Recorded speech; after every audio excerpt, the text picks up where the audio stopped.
একে অপরকে নিয়ে নেতিবাচক মন্তব্যের কারণে গত কয়েকদিন আগে বিএনপির সহ আন্তর্জাতিক বিষয়ক সম্পাদক রুমিন ফারহানা ও জাতীয় নাগরিক পার্টি এনসিপির দক্ষিণাঞ্চলের মুখ্য সংগঠক হাসনাত আব্দুল্লাহর কথার লড়াই রাজনৈতিক অঙ্গনে আলোচনার কেন্দ্রবিন্দুতে ছিল। নানা মহল থেকে শুরু হয় দুই নেতার বক্তব্যের কড়া সমালোচনা। তবে এমন পরিস্থিতি বেশি সময় টিকতে পারেনি।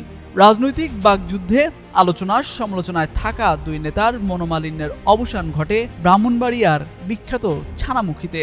গত কয়েকদিন আগে একটি উঠান বৈঠকে যোগ দিতে হাসনাত আব্দুল্লাহ যান ব্রাহ্মণবাড়িয়ার বিজয়নগরে। তখন হাসনাত সহ এনসিপির নেতাদের জন্য উপহার পাঠান রুমিন ফারহানা।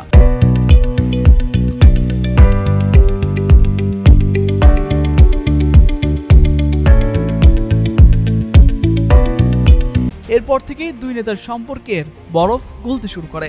বৃহস্পতিবার দেশ টিভিতে আয়োজিত টক শো অনুষ্ঠানে হাসনাত আব্দুল্লাহকে উপহার পাঠানোর প্রসঙ্গে রুমিন ফারহানা বলেন, হাসনাত তাকে ফোন করে জানায় বিএনপির এই নেত্রীর এলাকায় যাওয়ার কথা।